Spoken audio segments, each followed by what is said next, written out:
मेरे मित्रों, मन लगाकर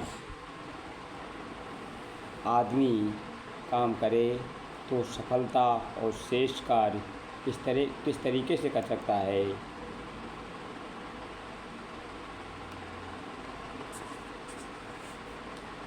ईमानदारी को भी शामिल किया कर लिया जाए तो हम कैसे उन्नतशील बन सकते हैं, कैसे हमारी इज्जत बढ़ती चली जाती है।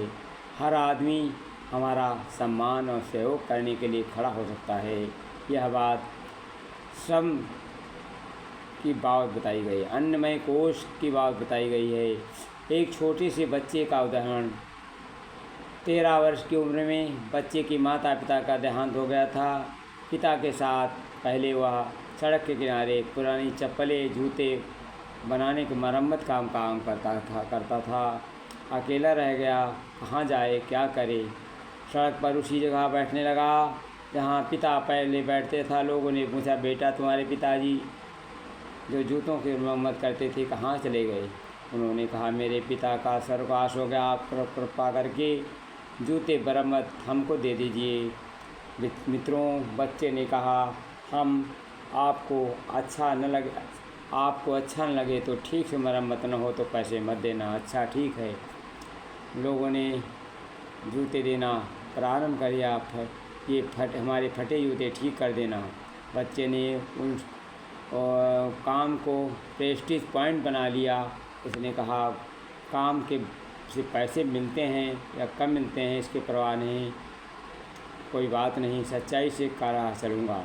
और काम की इज्जत काम करने लगा और उसने जूतों की बढ़िया ढंग से मरम्मत की और उसे देखकर सब दंग रह गए।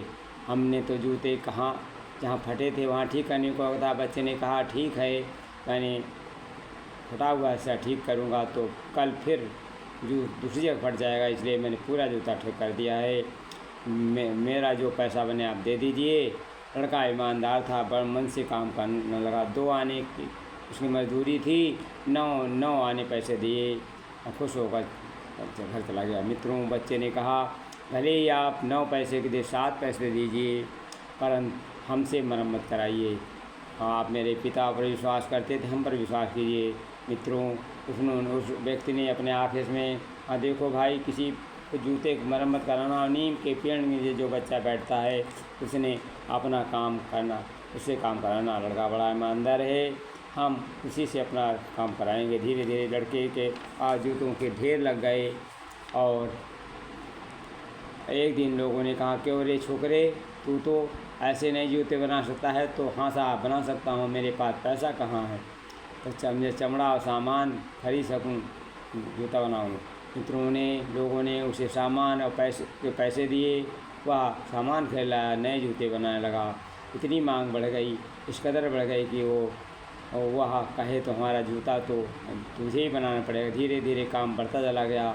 उसकी बड़ी दुकान बन गई। उसका काम लोगों को इतना पसंद आया, उसने दुकान बनाने के बाद कंपनी बना ली और आपको मालूम हो जाए उसका नाम बाटा पड़ गया। हाँ, हिंदुस्तान के बाहर अफ्रीका में भी बाटा की दुकानें।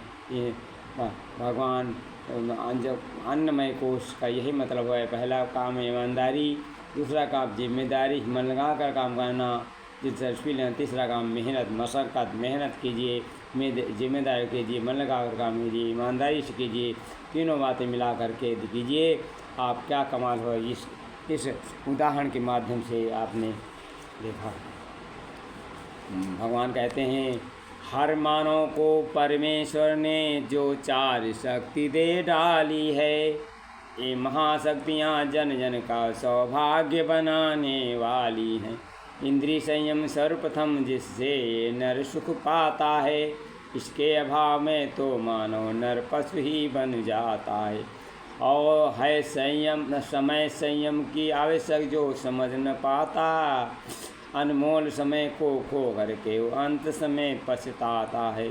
साधन संपत्ति पाकर जो इसको व्यर्थ गवाता है, मिलता है न उसे सम्मान कहीं वो नर पशु बन जाता है।